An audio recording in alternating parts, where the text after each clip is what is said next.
Hello students, सबसे पहले मैं आपसे माफ़ी चाहूँगा कि आपकी 2 दिन क्लास नहीं आई। उसका कुछ रीज़न था, मेरी तबीयत थोड़ी प्रॉब्लम में थी। अब जो है मैंने आपसे जैसे कहा था कि मैं आपको जीएस की स्टडी भी पूरी कराऊँगा, तो जीएस पोर्शन में मैं आपको ज्योग्राफी से स्टार्ट करा रहा हूँ। आज से आपकी रेगुलर क्लास चलेगी। ज्योग्राफी और सीसेट दोनों एक साथ लेके चलेंगे, उसके बाद कुछ और करेंगे। तो ज्योग्राफी में मैं आपको भारत का भूगोल पढ़ाऊंगा सबसे पहले, और भारत के भूगोल में भी मैं आपको सबसे पहला चैप्टर कराऊंगा भारत की स्थिति एवं विस्तार। तो आप जो है अब भारत की स्थिति एवं विस्तार के बारे में डीपली जानेंगे। आपने इससे पहले बहुत सारी बुक्स पढ़ी होंगी, हो सकता है, तो आपने देखा होगा कि आपको ज्योग्राफी रटनी पड़ ली होगी। तो मैं आज आपको इस प्रॉब्लम से बाहर निकाल दूंगा। आज से आपको ज्योग्राफी रटने की ज़रूरत नहीं है, केवल और केवल ज्योग्राफी समझने की ज़रूरत है। आप देवेश कुमार का भरोसा रखिए, आपको ज्योग्राफी का एक एक पॉइंट क्लियर हो जाएगा। थोड़ी सी मेहनत कीजिए बस। देखिए, भारत की और स्थिति और विस्तार को जानने के लिए सबसे पहले हमें 2 पॉइंट जानने होंगे, अक्षांश रेखाएं और देशांतर रेखाएं। तो पहले मैं आपको अक्षांश रेखाएं और देशांतर रेखाएं क्लियर करा रहा हूँ, उसके बाद हम भारत की स्थिति में आएंगे। तो देखिए स्टूडेंट्स, ये ग्लोब हो गया, मान लो। आप इसको 2 पार्टों में डिवाइड कर दो, एक उत्तरी गोलार्ध और एक दक्षिणी गोलार्ध। ये हो गई आपके 0 डिग्री। इसको बोलते हैं विषुवत रेखा या भूमध्य रेखा भी बोलते हैं, ठीक है। 0 डिग्री विषुवत रेखा। इसके ऊपर जो है टोटल 90 लाइनें और होती हैं ऐसे, और 90 इधर होती हैं। आप जब वर्ल्ड ज्योग्राफी पढ़ोगे तो वहाँ पर बिंदास बहुत अच्छे से बताऊंगा आपको कि क्या होती हैं अक्षांश रेखाएं। यहाँ पर हम केवल जितनी ज़रूरत है उतना पढ़ेंगे। तो 0 डिग्री विषुवत रेखा जो होती है या 0 डिग्री अक्षांश जो होता है, वो 2 पार्टों में डिवाइड कर देता है अर्थ को, एक उत्तरी गोलार्ध, एक दक्षिणी गोलार्ध। क्लियर हो गई बात। सेम अगर दूसरी कंडीशन देखी जाए, जिन्हें हम देशांतर रेखाएं बोलते हैं, ये कुछ इस टाइप से होती हैं, ये ऐसे ड्रॉ होती है। ये 0 डिग्री देशांतर रेखा हो गई। और 0 डिग्री देशांतर रेखा लंदन के ग्रीनविच नामक शहर से जाती है। ये अर्थ को 2 पार्टों में डिवाइड करती है, एक पूर्वी गोलार्ध और एक पश्चिमी गोलार्ध। क्लियर हो गई बात। तो अब देखिए, आपको भारत की स्थिति ज्ञात करनी है ग्लोब में, या तो कैसे ज्ञात करेंगे आप भारत की स्थिति। आपको सीधी भाषा में बता दूं तो ये 0 डिग्री विषुवत रेखा है, और इसको हम 2 पार्टों में ये अर्थ को 2 पार्टों में डिवाइड कर रही थी। एक कर रही थी उत्तरी गोलार्ध और एक कर रही थी दक्षिणी गोलार्ध। वहीं ये 0 डिग्री देशांतर रेखा है, ये अक्षांश रेखा हो गई, ये देशांतर रेखा हो गई। ये अर्थ को 2 पार्टों में डिवाइड कर रही थी। एक हो रहा था पूर्वी गोलार्ध और एक हो रहा था पश्चिमी गोलार्ध। तो हमें पता करना है कि भारत की स्थिति कहां पे है। तो भारत की स्थिति यहां पे है, ये। इसका मतलब भारत जो है, अगर आपसे पूछ देता है कोई भारत की ग्लोब में स्थिति कहां पे है, तो आप बताओगे कि भारत की ग्लोब में स्थिति कहां पे है, उत्तर पूर्वी में। कंफर्म हो गई बात। तो ये तो हमें केवल भारत की ग्लोब में स्थिति पता चली कि भारत की स्थिति उत्तर में है, दक्षिण में है, उत्तर पूर्व में है, पूर्व पश्चिम में, कहां पे है। तो वो तो हमें सब पता चल गई कि भारत की जो स्थिति है वो उत्तर पूर्वी है। लेकिन अभी अक्षांश के हिसाब से हमें पता नहीं चली है कि भारत की स्थिति कहाँ पे है। तो इसके लिए हम क्या करेंगे, इसके लिए जो है हम भारत की स्थिति की थोड़ी और डीप करेंगे। तो देखिए, आप लोग इसका स्क्रीनशॉट ले लेना। अब देखिए, इसके बाद हम क्या करेंगे, हम जो है इसकी डिग्री के हिसाब से चेक कर लेंगे कि क्या क्या कंडीशन रही भारत की। तो देखिए, ये ग्लोब था। ग्लोब में ये 0 डिग्री थी, और इंडिया का जो पोजीशन है वो यहाँ से स्टार्ट हुई। तो ऊपर को जाने पे तो बढ़ ले होंगे ना, 1 डिग्री, 2 डिग्री, 3 डिग्री। तो जैसे इंडिया स्टार्ट होगी यहाँ से, ये 8.4 उत्तरी में होती है। तो भारत की जो स्थिति है वो 8.4 उत्तरी से 37.6 उत्तरी है, ठीक। अगर उत्तर की बात करें तो, यहाँ से बात करें तो भारत की स्थिति जो है 68.7 पूर्वी और 97.25 पूर्वी है, ठीक। तो अब जो है हमें समझ में आ गया कि भारत का जो विस्तार है, भारत की जो ग्लोब में स्थिति है वो उत्तर पूर्वी है। साथ ही साथ भारत का विस्तार 8.4 उत्तरी से 37.6 उत्तरी और 68.7 पूर्वी से 97.25 पूर्वी तक है। ये आपकी भारत की स्थिति हो गई। ठीक हो गया। मैप में मैंने पूरा लिख दिया है, आपको पॉइंट बनाने की कोई ज़रूरत नहीं है, आप मैप ड्रॉ करोगे और मैप में लिख लोगे, यहाँ से आपको क्लियर हो जाएगा।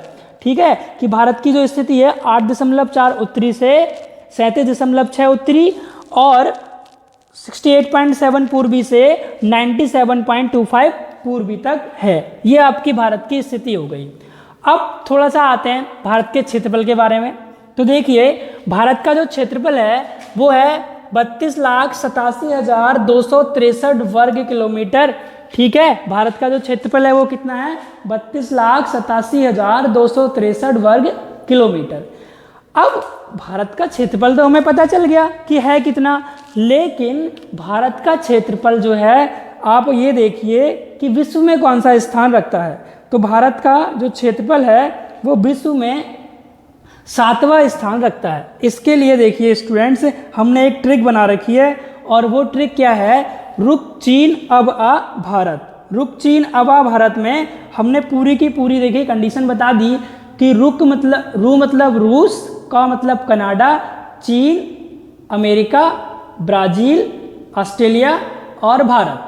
ठीक है, अब वहाँ अगर सीक्वेंस लगाने को भी आ गया कि भारत की स्थिति क्या है तो आप बता दोगे कि भारत के क्षेत्रफल कितना है, तो आप बता दोगे 32,87,263 वर्ग किलोमीटर है।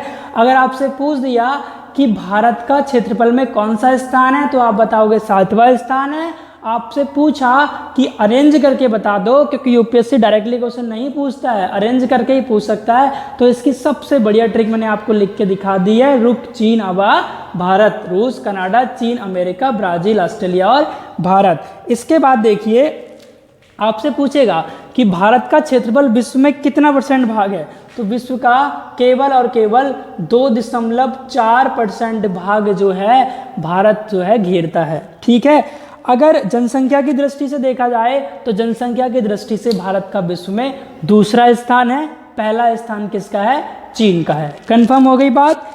इसके बाद देखिए हम जो है भारत की स्थिति जान ली कि भारत की स्थिति उत्तर पूर्वी है, और हमने ये जान लिया कि भारत का विस्तार 8.4 उत्तर से 37.6 उत्तर है। हमने ये जाना कि भारत का विस्तार 68.7 पूर्वी से 97.25 पूर्वी है। हमने जाना कि भारत का क्षेत्रफल कितना होता है। भारत की विश्व के आधार पर क्षेत्रफल में 7वां स्थान है, जनसंख्या के आधार पर दूसरा स्थान है, प्रथम स्थान किसका है? चीन का है।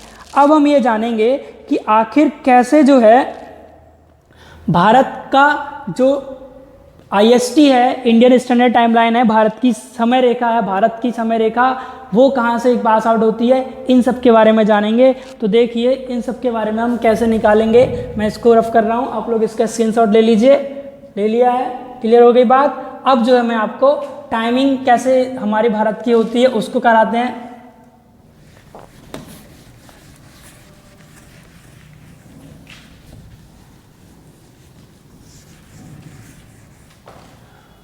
तो स्टूडेंट्स अब हम लोग जो है भारत की मानक समय रेखा के बारे में बात करेंगे।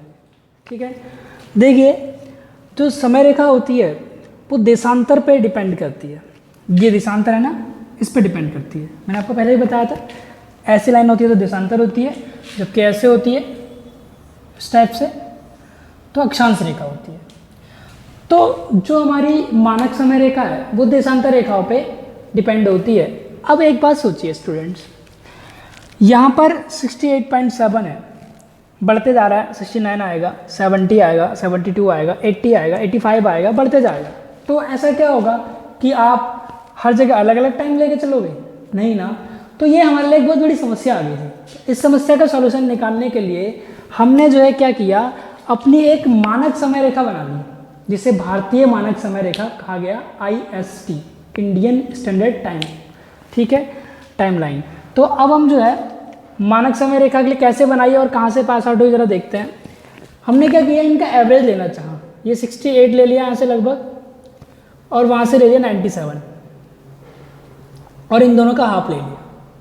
जब इन दोनों का हाफ किया तो 15 और 9 6 15 और 160 अपॉन 2 कितना आ गया? 2 8 जा 60, 2 2 जा 4 और 2 5 जा 10, 82.5। तो हमने ये माना कि भारत में 82.5 यानी कि 82.5 से 82.5 डिग्री से जो देशांतर रेखा पास आउट होगी उसी को हम भारतीय मानक समय रेखा मान लेंगे। तो आप रटना मत, कोई पूछ दे आपसे भारतीय मानक समय रेखा कहाँ से गुजरती है, कितने डिग्री से गुजरती है, तो आप उस चीज़ को रटिए मत। कहाँ से आई समझ में आ गया, 82.5 से गुजरती है। और अगर देखा जाए तो देखिए किन किन राज्यों से होकर गुजरती है, 5 राज्य हैं। तो हमें ये पॉइंट तो क्लियर हो गया ना कि मानक समय रेखा ये क्या है, 82.5 पे भारतीय मानक समय रेखा। जो भारतीय मानक समय रेखा है वो 82.5 डिग्री पर पास आउट होती है। अब हम जो है किन किन राज्यों से पास आउट होती है वो देखते हैं। आपको ये पता चल गया कि भारतीय मानक समय रेखा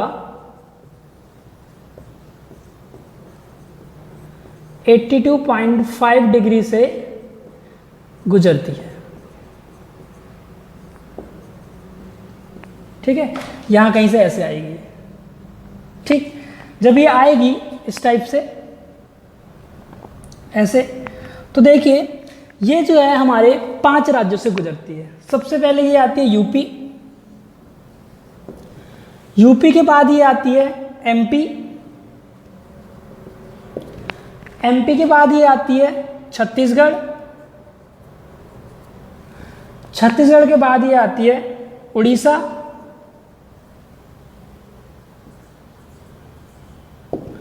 उड़ीसा के बाद ये आती है आंध्र प्रदेश।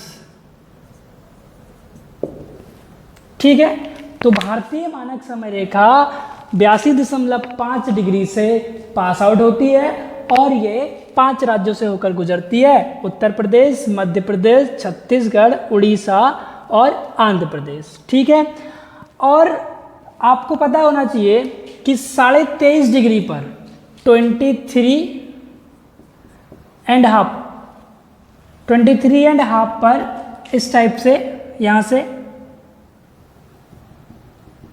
ऐसे 23.5 पर हमारी जो है कर्क रेखा पास आउट होती है ये। ठीक, और ये आती है हमारी भारतीय मानक समय रेखा, इसको बोलते हैं भारतीय मानक समय रेखा।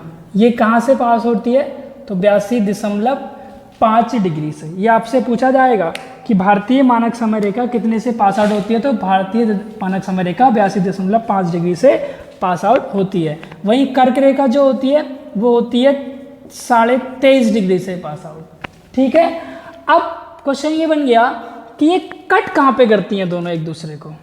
तो देखिए अभी तो मैप वो पूरा स्टेट वाइज नहीं है, आप एवरेज मान लो कि ये जो है कट करती है वो छत्तीसगढ़ में कट करती है।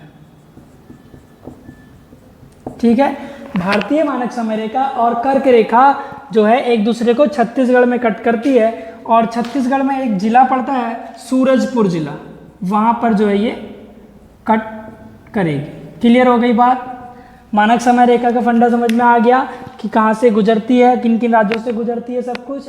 अब थोड़ा सा और आगे बढ़ते हैं। अब हम देखते हैं कि समय का क्या डिफरेंट है, कैसे 2 घंटे आगे पीछे का समय होते रहता है। अब हम उस चीज़ को भी क्लियर करते हैं। ठीक है,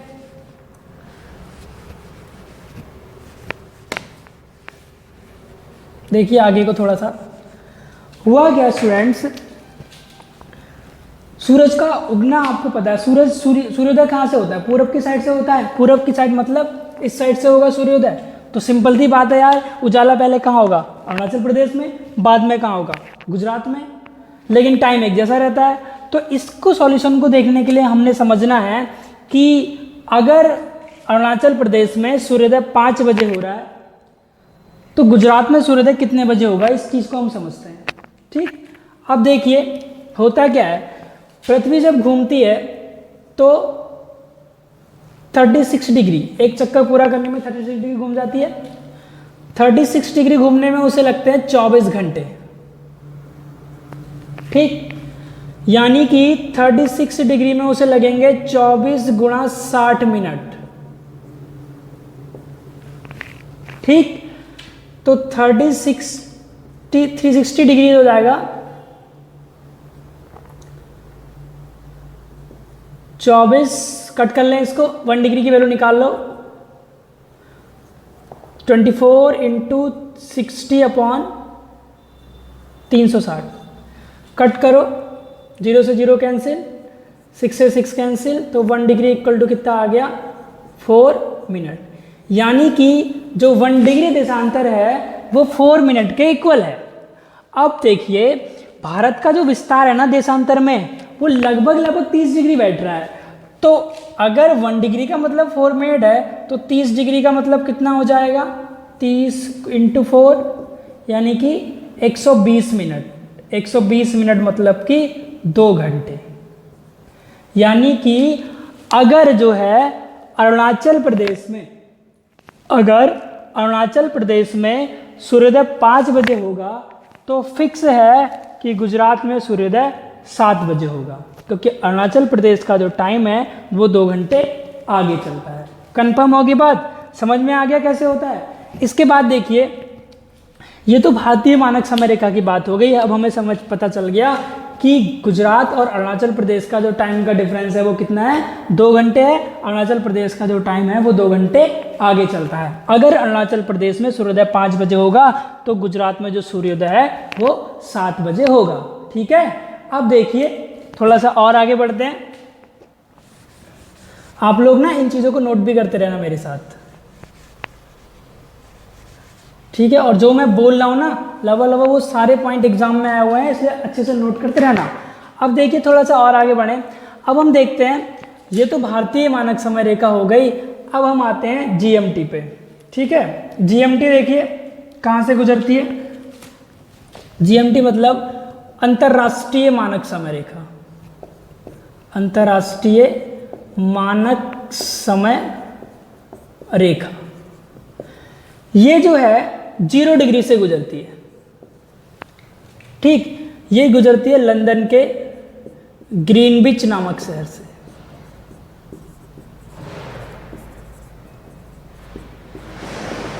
जीरो डिग्री वाली। और ये कहाँ गुजरती है, यूपी के इलाहाबाद के नैनी के पास से। ठीक, और ये लंदन के ग्रीनविच नामक शहर से गुजरती है इसे। ठीक है, अब देखो हुआ क्या है, जो 0 डिग्री है इसमें मतलब कि अंतर्राष्ट्रीय मानक समय रेखा और भारतीय मानक समय रेखा में कितने का डिफरेंस है अब हम समझते हैं। हमें पता है कि हमारी जो रेखा है मानक समय रेखा वो 82.5 पे है और ये कितने 0 डिग्री पे है, तो दोनों का डिफरेंस कितना आएगा 82.5। तो चूंकि 1 डिग्री का मतलब होता है 4 मिनट, तो 82.5 का कितना हो जाएगा 82.5 इंटू 4 कितना आ जाएगा, 4 पंजे 20 पॉइंट लगा दिया, 4 दूना 8 और 2 पहले से था 10, 4 दूना 8, 8 और 1, 4 दूना 8 सॉरी 4 अट्ठे 32, 32 और 1 33, यानी कि 330 मिनट। अगर इन 330 मिनट को हम घंटे में चेंज करेंगे तो लगभग आएगा 5.5 घंटे। यानी कि जो लंदन में ग्रीनविच लाइन है अंतर्राष्ट्रीय मानक समय रेखा है वो, और भारतीय मानक समय रेखा, इन दोनों का जो डिफरेंस है, इन दोनों का जो अंतर है वो कितने का रहेगा 5.5 घंटे का।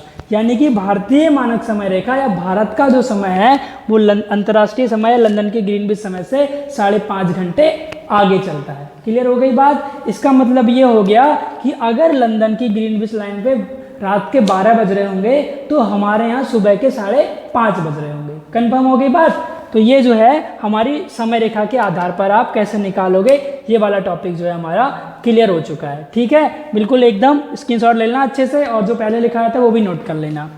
ठीक है, अब देखो थोड़ा सा आगे बढ़ते हैं। मानक समय रेखा हो गई, IST हो गया, भारत की स्थिति पता चल गई। अब इसके बाद हम देखते हैं कि भारत का क्षेत्रफल भी हमने देख लिया है। अब हम जो देखेंगे वो देखेंगे भारत की सीमा की लंबाई क्या क्या होती है, कहाँ से कितने डिग्री का अक्षांश चैनल वगैरह होते हैं, वो सब हम क्लियर करेंगे। ठीक है, आप लोगों को क्लियर होना ना। और थोड़ा सा आगे बढ़ते हैं हम। ठीक है,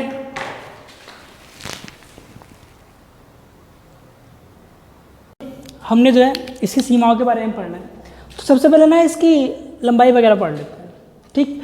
तो अगर लंबाई की बात करें तो भारत की लंबाई अगर आपसे उत्तर से दक्षिण बोले, ऐसे ये इस टाइप से अगर ऐसे पूछेगा उत्तर से दक्षिण, तो भारत की लंबाई उत्तर से जो दक्षिण होती है, मैं यहाँ लिख दे रहा हूँ, अगर उत्तर से दक्षिण ऐसे बना दे रहा हूँ, अगर उत्तर से दक्षिण पूछेगा तो भारत की जो लंबाई होती है 3214 किलोमीटर होती है, ठीक।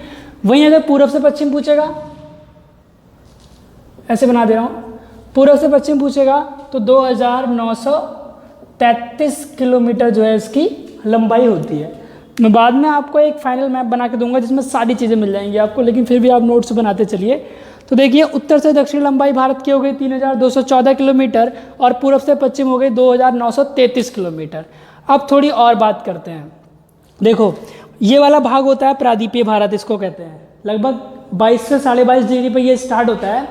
तो ये वाला जो भाग होता है ये होता है प्रायद्वीपीय भारत बोलते हैं इसको। ये ना सब तरफ से पानी से घिरा होता है, जो भाग तीनों ओर से पानी से घिरा होता है ना उसे प्रायद्वीपीय भाग कहते हैं। तो ये भाग तीनों ओर से पानी से घिरा हुआ है, यहाँ से ऐसे ऐसे ही, ठीक है। तो ये प्रायद्वीपीय भारत है, लगभग 22 डिग्री से ये स्टार्ट होता है। ये पानी से घिरा है इसलिए तटीय सीमा बनाता है ये वाला भाग, ठीक। कौन कौन से राज्य होते हैं वो बाद में देखेंगे, फिलहाल समझिए ये तटीय भाग होता है और ये तटीय सीमा बनाता है। और ये तटीय सीमा की लंबाई अगर आपसे पूछ देता है कि भारत की तटीय सीमा की लंबाई कितनी है, तो याद रखना भारत की तटीय सीमा की लंबाई 6100 किलोमीटर है। अब आपको पता है हमारे पास द्वीप बहुत है, तो द्वीपों सहित अगर लंबाई नापोगे तो द्वीपों सहित हमारी जो तटीय सीमा की लंबाई है वो 7516 किलोमीटर है। अब तटीय सीमा तो नहीं नाप ली हमने सारी की सारी, अब स्थलीय सीमा रह गई ये वाली। तो स्थलीय सीमा की हमारी जो लंबाई है वो है 5200 किलोमीटर, ठीक। अब बात ये आई कि सब चीज़ें हमने बता दी, लेकिन अब हमें कुछ चीज़ें सीखनी है कि हमारा सबसे उत्तरी पॉइंट कौन सा है, सबसे दक्षिणी पॉइंट कौन सा है, सबसे पूर्वी पॉइंट कौन सा है और सबसे पश्चिमी पॉइंट कौन सा है। तो देखिए समझ में आ रहा है, चलो आ जाएगा। तो देखिए सबसे जो पूर्वी पॉइंट होता है, अरुणाचल प्रदेश यहाँ बैठा हुआ है पहले से ही, तो हमारे अरुणाचल प्रदेश में सबसे जो पूर्वी पॉइंट मिलेगा वो आपको किबिथु मिलेगा, यानी कि भारत का सबसे पूर्वी पॉइंट जो है किबिथु है, जो कि अरुणाचल प्रदेश में स्थित है, ठीक। मैंने शॉर्ट में वहाँ लिख दिया है, आप मैप देख के समझ जाएंगे, इतने सारे रटना नहीं है आप लोगों को।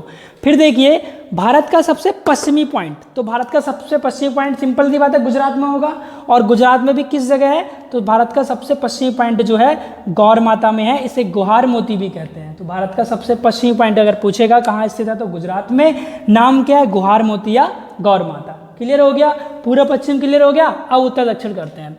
तो देखिए भारत का सबसे उत्तरी पॉइंट जो है इंदिरा कॉल है, सिंपल सा मैप में दिख रहा है, जम्मू कश्मीर में है। तो भारत का सबसे उत्तरी पॉइंट क्या है, इंदिरा कॉल है। ये जम्मू कश्मीर वाला जो मुद्दा है ना हम अभी पढ़ेंगे, बहुत शॉर्ट में पढ़ेंगे, कुछ चीज़ें जो ज्योग्राफी की हैं वो करेंगे, बाकी करंट में पढ़ लेंगे। तो जम्मू कश्मीर इंदिरा कॉल क्या है, हमारा सबसे उत्तरी पॉइंट है। अब देखो जो दक्षिण पॉइंट की जब बात होगी तो भारतीय प्रायद्वीप, ये प्रायद्वीपीय भारत है ना, प्रायद्वीपीय भारत का अगर दक्षिण बिंदु पूछेगा तब तो कन्याकुमारी है, जिसे केपो कैमोरिन भी कहते हैं। लेकिन भारत का दक्षिणी बिंदु पूछेगा तो इंदिरा पॉइंट है, ठीक है। इंदिरा पॉइंट को पिग्मेलियन पॉइंट भी कहते हैं, याद रखना, इंदिरा पॉइंट को पिग्मेलियन पॉइंट भी कहते हैं। और इंदिरा पॉइंट कहाँ स्थित है, तो अंडमान निकोबार में स्थित है, ठीक। अब ये इंदिरा पॉइंट है, इंदिरा पॉइंट की जो विषुवत रेखा से दूरी होती है ये बहुत पूछी जाती है। याद रखना इंदिरा पॉइंट की विषुवत रेखा से दूरी जो होती है वो होती है 876 किलोमीटर। कंफर्म हो गई बात। तो मैंने आपको क्या क्या बता दिया कि अरुणाचल प्रदेश में है हमारा सबसे पूर्वी पॉइंट किबिथु, पश्चिमी पॉइंट गौर माता जो कि गुजरात में है, उत्तरी पॉइंट जो कि इंदिरा कॉल है जम्मू कश्मीर में है, दक्षिणी पॉइंट जो है हमारा कन्याकुमारी या कैपो कैमोरिन है। लेकिन तब जब भारतीय प्रायद्वीप का दक्षिणी पॉइंट पूछे, अगर भारत का दक्षिणी पॉइंट पूछेगा तो वो इंदिरा पॉइंट है जो कि अंडमान निकोबार द्वीप समूह में स्थित है। इतनी सारी की सारी चीज़ें क्लियर हो गई। अब इसके बाद जो है हम देखेंगे कि कौन कौन से राज्य तटीय सीमा बना रहे हैं, कौन कौन से राज्य जो है हमारे किस देश के साथ क्या क्या सीमा बना रहे हैं, ठीक है। आप इसका स्क्रीनशॉट लीजिए, जल्दी से लीजिए, मैं हट रहा हूँ। स्क्रीनशॉट लीजिए, मैं आपको 10 सेकंड का वेट दे रहा हूँ, लीजिए अब थोड़ा सा हम कर्क रेखा के बारे में देखते हैं। तो कर्क रेखा जो है हमारी 23.5 डिग्री उत्तरी अक्षांश पे है, ठीक। और कर्क रेखा जो पास आउट होती है वो पहले जाती है गुजरात में, गुजरात के बाद राजस्थान में, फिर एमपी में, फिर छत्तीसगढ़, फिर पश्चिम बंगाल, उसके बाद त्रिपुरा और फिर मिजोरम। यानी कि हमारी जो कर्क रेखा है वो 23.5 उत्तरी अक्षांश पे भारत से गुजरती है और 7 राज्यों से होकर गुजरते हुए जाती है। किस किस में? गुजरात में, राजस्थान में, मध्य प्रदेश में, छत्तीसगढ़ में, पश्चिम बंगाल में, त्रिपुरा में और मिजोरम में। तो गुजरात की जो राजधानी है गांधीनगर, वो कर्क रेखा पर स्थित है, ठीक है। इस पॉइंट को याद रखना। आपसे पूछ सकता है किस राज्य की राजधानी कर्क रेखा पर स्थित है, तो गुजरात की राजधानी गांधीनगर जो है वो कर्क रेखा पर ही स्थित है। और मध्य प्रदेश की राजधानी भोपाल इसके पास से गुजरती है ये। अब देखिए, आपसे ये भी पूछ सकता है कि जो कर्क रेखा है वो सबसे ज़्यादा लंबी किस राज्य में पड़ती है, तो सर्वाधिक लंबाई कर्क रेखा की जो है वो एमपी में है, जबकि न्यूनतम लंबाई जो है वो राजस्थान में है। क्लियर हो गई बात? कर्क रेखा के बारे की सारी नॉलेज हो गई है। अब थोड़ा सा हम चैनलों के बारे में करते हैं, क्योंकि चैनल से क्वेश्चन उठते हैं। देखो, आपसे जब चैनल की बात करेगा तो आप याद रखना, सकरा या छिछला समुद्र जो होता है जहाँ पानी कम होता है वो चैनल कहलाता है। तो हमारे पास 3 चैनल हैं, 8 डिग्री, 9 डिग्री और 10 डिग्री। देखिए मैंने यहाँ लिखे हैं। जो 8 डिग्री चैनल है वो जो है मालदीव और मिनिकॉय के बीच है। जो 9 डिग्री चैनल है वो मिनिकॉय और लक्षद्वीप के बीच है। और जो 10 डिग्री चैनल है वो अंडमान और निकोबार के बीच है, ठीक है। ये चैनल आपको ऐसी सीरीज वाइज याद करने हैं। कंफर्म होगी बात? इसके बाद जो आता है वो थोड़ा सा ये याद कर लेना कि आपसे पूछा जाता है कि पोर्ट ब्लेयर कहाँ पे स्थित है, ठीक है। तो पोर्ट ब्लेयर जो है दक्षिणी अंडमान में स्थित है। दक्षिणी अंडमान और लघु अंडमान, इन दोनों के बीच का जो ये सकरा समुद्र होता है इसको डंकन पास के नाम से जानते हैं। तो ये चीज़ भी आपको क्लियर होनी चाहिए। अब हम इसके बाद देखते हैं कि कौन कौन से राज्य जो है भारत के साथ तटीय सीमा बना रहे हैं, और उसके बाद हम देखेंगे कि कौन कौन से केंद्र शासित प्रदेश जो है तटीय सीमा बनाते हैं। फिर थोड़ा आगे बढ़ेंगे, ठीक है बच्चों। सिंपल सी बात है यार, यूपीएससी में ज्योग्राफी आपकी हटेगी नहीं, सब कुछ हम पढ़ के जाएंगे। आप ज़्यादा टेंशन मत लेना बिल्कुल भी। बहुत ईजी है ज्योग्राफी, लेकिन तब जब आप रटो ना, तब अगर रटोगे तो टप पड़ जाएगा मामला। देखिए यहाँ से पानी होगा तो तटीय सीमा बना रहे होंगे। तो हमारे जो है कितने राज्य देखो तट सीमा बनाते हैं, तो 9 राज्य जो है तट सीमा बनाते हैं। तटीय सीमा बनाने वाले राज्य, तटीय सीमा बनाने वाले राज्य। तो तटीय सीमा जो है कुल 9 राज्य बनाते हैं। कौन कौन से बनाते हैं जरा देखते हैं। तो सबसे पहले जो है हमारा तटीय सीमा देखो गुजरात बना रहा है। तो पहला हो गया हमारा गुजरात। गुजरात के बाद थोड़ा सा नीचे आएंगे तो हमें क्या मिलेगा? महाराष्ट्र मिलेगा। तो गुजरात के बाद महाराष्ट्र, मैं अच्छे से कर दे रहा हूँ मैं। महाराष्ट्र से और थोड़ा नीचे आएंगे तो हमें गोवा मिलेगा। गोवा के फिर थोड़ा नीचे आएंगे तो गोवा के बाद आपको पता है कर्नाटक मिलेगा। और नीचे आएंगे थोड़ा सा तो केरल मिलेगा। और नीचे आएंगे तो केरल के बाद जो हमें मिलेगा वो तमिलनाडु मिलेगा। और नीचे आएंगे अगर तमिलनाडु के बाद इधर को चलेंगे अगर, तो अब जो है हमें आंध्र प्रदेश मिलेगा। और थोड़ा बढ़ेंगे तो आंध्र प्रदेश के बाद 8वां जो है, आंध्र प्रदेश के बाद हमारा जो आएगा ऊपर को जाएंगे तो उड़ीसा आ जाएगा। और लास्ट हमारा बचेगा पश्चिम बंगाल, ठीक है। तो 9 राज्य हमारे जो ऐसे हैं वो तटीय सीमा बनाते हैं। कौन कौन से? गुजरात के बाद महाराष्ट्र, और सीरीज वाइज चलिए। उसके बाद गोवा आता है, गोवा के बाद कर्नाटक के बाद तमिलनाडु के बाद इधर चलेंगे आंध्र प्रदेश, फिर उड़ीसा आ जाएगा, फिर पश्चिम बंगाल आ जाएगा।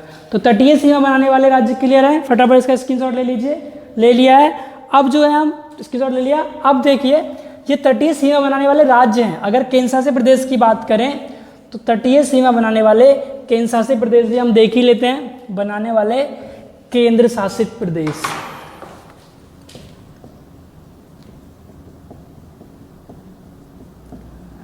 तो तटीय सीमा बनाने वाले जो केंद्र शासित प्रदेश हैं वो 4 हैं। कौन कौन से हैं देखिए। सबसे पहला जो हमारा है वो है लक्षद्वीप। लक्षद्वीप के बाद जो हमारा सेकंड है वो है हमारा अंडमान निकोबार। अंडमान निकोबार के बाद जो हमारा अगला है वो है पुदुचेरी। पुदुचेरी के बाद जो हमारा चौथा है लास्ट वो है दादरा नगर हवेली।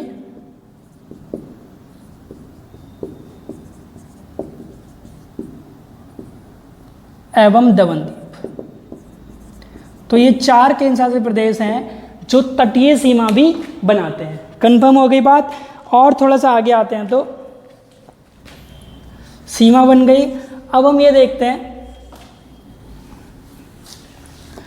कि कौन सा राज्य जो है किस देश के साथ कितनी सीमा बनाता है और क्या क्या होता है। क्लियर हो गई बात। अब हम उसको देखते हुए चलते हैं कि कौन सा राज्य जो है किस देश के साथ कितनी सीमा बनाता है। लेकिन उससे पहले हम तटीय सीमा में एक पॉइंट और ऐड कर लें।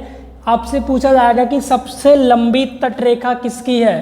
तो गुजरात जो है, गुजरात की सर्वाधिक लंबी तटरेखा है। ये क्वेश्चन बहुत बार पूछा जाता है कि सर्वाधिक लंबी तटरेखा किसकी है। तो भारत के राज्य गुजरात की सर्वाधिक लंबी तटरेखा है। अगर क्रम देखोगे तो गुजरात आएगा, गुजरात के बाद आता है आंध्र प्रदेश का नंबर, और आंध्र प्रदेश के बाद जो नंबर आएगा वो आएगा तमिलनाडु का।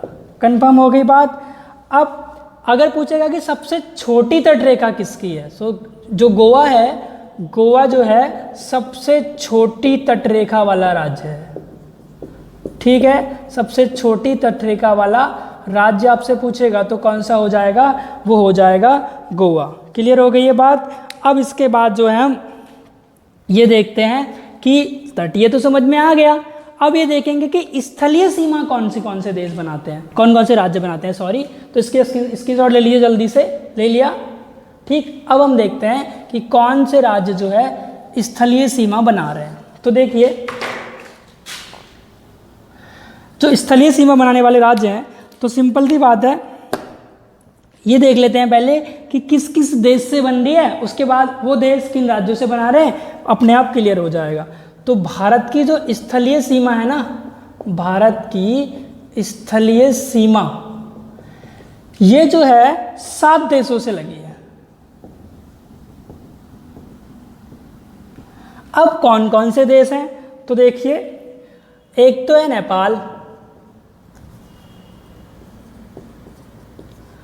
एक चीन। ठीक, मैं आपको एक गाना टाइप का बना के बता दूंगा, आप उससे करना। देखो चीन, नेपाल और पाकिस्तान। ठीक, चीन, नेपाल, पाकिस्तान, अफगानिस्तान,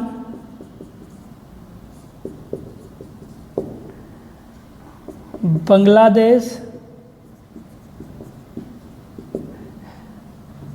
म्यांमार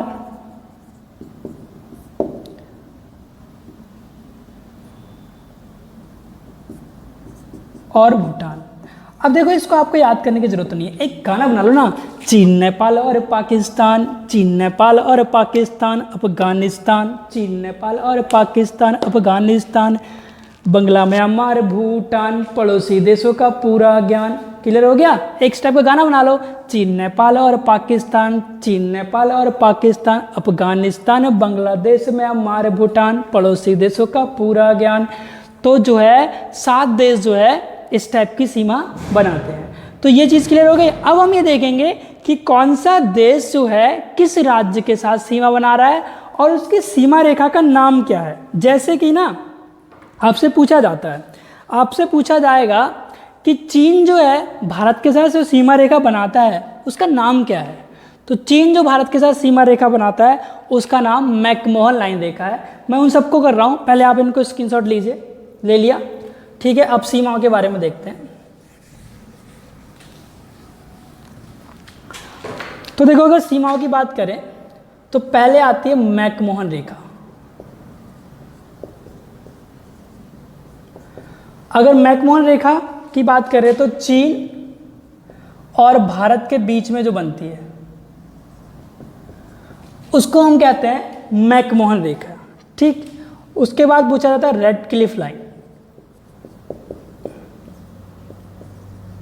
तो रेड क्लिफ जो है वो बनती है पाकिस्तान और भारत के बीच में। याद रखना, ये पूछे जाते हैं, सब मैचअप भी आ जाता है कभी कभी। उसके बाद एक डुरंड रेखा बनती है। तो डुरंड रेखा जो बनती है वो बनती है, तो जब भारत और पाकिस्तान का विभाजन नहीं हुआ था, ठीक है, तो भारत और अफगानिस्तान के बीच थी ये डुरंड रेखा। करंट की कंडीशन में ये पाकिस्तान और अफगानिस्तान के बीच में भी है,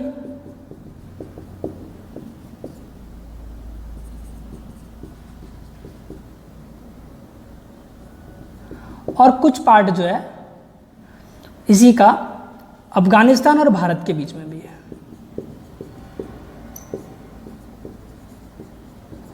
ठीक, तो ये चीज़ें आपको पता होनी चाहिए। जो मैकमोहन रेखा है वो चीन और भारत के बीच है, जो रेड क्लिफ रेखा है वो पाकिस्तान और भारत के बीच है, जो डुरंड रेखा है वो अफगानिस्तान और भारत के बीच है, और वही डुरंड रेखा जो है अफगानिस्तान और पाकिस्तान के बीच भी है। ठीक है, आप इसका स्क्रीनशॉट ले लीजिए, फटाफट स्क्रीनशॉट लीजिए। मैं 5 सेकंड का टाइम दे रहा हूँ आप लोगों को। अब हम ये देखते हैं, देखिए सबसे पहले आप लोग ये सीमा पढ़ने से पहले ना एक मैप उठा लेना इंडिया का, उस मैप को देखते हुए सीमा पढ़ना। जैसे कि पाकिस्तान है, पाकिस्तान जो है भारत के गुजरात, राजस्थान, पंजाब, जम्मू कश्मीर और लद्दाख इनके साथ सीमा बनाता है। तो जब आप मैप में देखोगे ना तो आपको क्लियर दिख जाएगा कि कैसे बनाता है। ठीक है, ऐसे ही अफगानिस्तान है, अफगानिस्तान केवल लद्दाख के साथ सीमा बनाता है। ठीक, चीन है, चीन लद्दाख, हिमाचल प्रदेश, उत्तराखंड, सिक्किम, अरुणाचल प्रदेश के साथ सीमा बनाता है।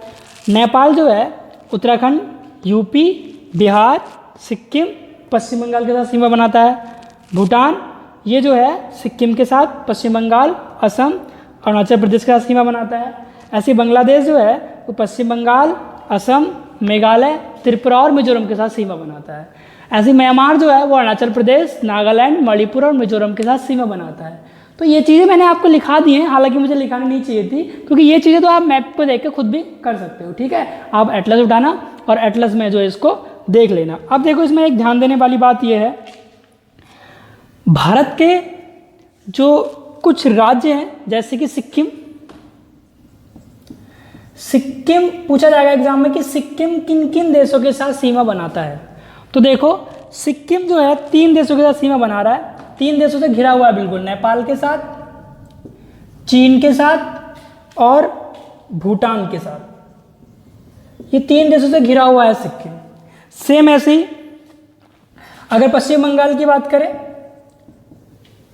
तो पश्चिम बंगाल जो है 3 देशों से घिरा हुआ है, एक नेपाल, एक भूटान, एक बांग्लादेश, और नेक्स्ट जो है बांग्लादेश के बाद नेपाल, भूटान और बांग्लादेश। ठीक है, इतने ही होते हैं। और लद्दाख की बात करें तो लद्दाख, चीन, अफगानिस्तान और अफगानिस्तान के बाद पाकिस्तान, इनके साथ जो है सीमा बनाता है। तो आपको इतनी चीज़ें बिल्कुल क्लियर होनी चाहिए, लेकिन ये जो है आप मैप से करोगे। ठीक है, इसको स्क्रीनशॉट लो जल्दी से, फिर थोड़ा आगे देखते हैं। लीजिए स्क्रीनशॉट।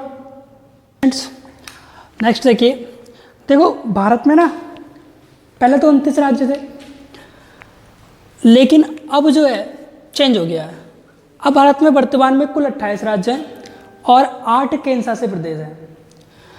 इनमें से हुआ क्या था एक्चुअली में, 5 अगस्त 2019 को प्रधानमंत्री नरेंद्र मोदी जी की सरकार में जम्मू कश्मीर को 2 पार्टों में तोड़ दिया।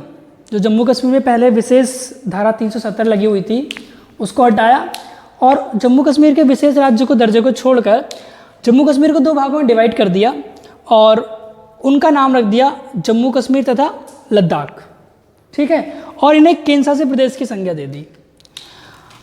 तो 5 अगस्त 2019 को जम्मू कश्मीर राज्य को 2 पार्टों में तोड़ा गया और उसे जम्मू कश्मीर और लद्दाख नामक 2 केंद्र शासित प्रदेशों में विभाजित किया। ये डिसीजन तो ले लिया गया था 5 अगस्त 2019 को, लेकिन 31 अक्टूबर 2019 को ये प्रभावी हो गया था, मैंने यहाँ बता दिया है। 26 जनवरी 2020 को दमनदीप और दादरा नगर हवेली को एक करके उनका नाम जो है दादरा नगर हवेली और दमनदीप रखा। ये आपके करंट से रिलेटेड है, हो सकता है आपसे पूछ लिया जाए। अब थोड़ा सा आगे बढ़ते हैं। देखो क्षेत्रफल के आधार पर कभी कभी पूछता है, तो क्षेत्रफल के आधार पर सबसे बड़ा राज्य जो है राजस्थान है, और इधर उसके बाद एमपी आता है, एमपी का महाराष्ट्र आता है, महाराष्ट्र का यूपी आता है। सबसे छोटे की बात करेगा तो गोवा है। सबसे बड़ा जिला पूछता है कभी कभी, तो लद्दाख का लेह जो है सबसे बड़ा जिला है। सबसे छोटा जिला जो है वो पुदुचेरी का माहे है। कभी कभी एग्जाम में ये भी पूछता है कि भारत में कुल कितने गांव हैं, तो भारत में कुल 6,40,930 गांव हैं। ये बहुत इंपॉर्टेंट जानकारी है आपके लिए, आप इसका डायरेक्टली स्क्रीनशॉट ले लीजिए। इसके बाद जो है हम आपको बताते हैं कि भारत की किस किस देश के साथ कितनी सीमा बनी हुई है, उनकी लंबाई क्या क्या है। आप जल्दी से इसका स्क्रीनशॉट ले लीजिए, मैं हट गया हूँ, आप स्क्रीनशॉट लीजिए। नेक्स्ट देखिए, अब जो है हमारी कौन सा देश कितनी सीमा बनाता है वो देख लीजिए। तो देखिए मैंने आपको क्रम दे दिया है, आप ये देख लेना कि कौन सा देश कितनी सीमा बनाता है, सब कुछ लिखा हुआ है। ठीक, आपसे एग्जाम में ये डाटा कभी नहीं पूछेगा, बस आपको पता होना चाहिए कि सबसे लंबी किसकी है तो बांग्लादेश की है, सबसे छोटी किसकी है तो अफगानिस्तान की है। इसका क्रम पूछ सकता है यूपीएससी में आपसे, ठीक है, तो क्रम आप हमेशा याद रखना। अच्छा, आपको एक बात बतानी है, सीसेट की क्लास आपकी रेगुलर नहीं हो पाएगी क्योंकि सीसेट बहुत कम है, ठीक है, छोटा सा पेपर है, छोटा सा सिलेबस है उसका, तो मैं हफ्ते में एक दिन आपको वो क्लास दे दिया करूँगा। आपका सीसेट को कराने की जिम्मेदारी मेरी है। 2021 से पहले पहले आपका सीसेट कंप्लीट हो जाएगा, मैं आपसे वादा करता हूँ। और जीएस पोर्शन पे ज़्यादा फोकस करना है क्योंकि जीएस पोर्शन जो है बहुत सारा है, और टीचर आने वाले हैं जो आपको अदर सब्जेक्ट ही पढ़ाएंगे। ज्योग्राफी कंप्लीट होते ही मैं इकोनॉमिक्स खुद स्टार्ट करूँगा, अदर टीचर हिस्ट्री वगैरह स्टार्ट करेंगे। आप बिल्कुल बेचिंता होकर पढ़िए, और उसके बाद भी आपको कोई प्रॉब्लम है तो मेरे नंबर 8006752160 पर आप मुझे डायरेक्टली व्हाट्सएप कर सकते हैं। मैं देवेश कुमार आपकी हर समस्या का समाधान करने के लिए हर वक्त आपके साथ हूँ। बस आप स्टडी मटेरियल संबंधित मुझे मैसेज कीजिएगा, ठीक है। तो अगर आपको मेरी वीडियो अच्छी लगी हो तो शेयर करना, लाइक करना, चैनल को सब्सक्राइब करना, और हो सके तो बेल आइकॉन को भी दबा देना ताकि नेक्स्ट वीडियो आपको मिल जाए, ठीक है स्टूडेंट। थैंक्स, मिलते हैं अगले वीडियो में।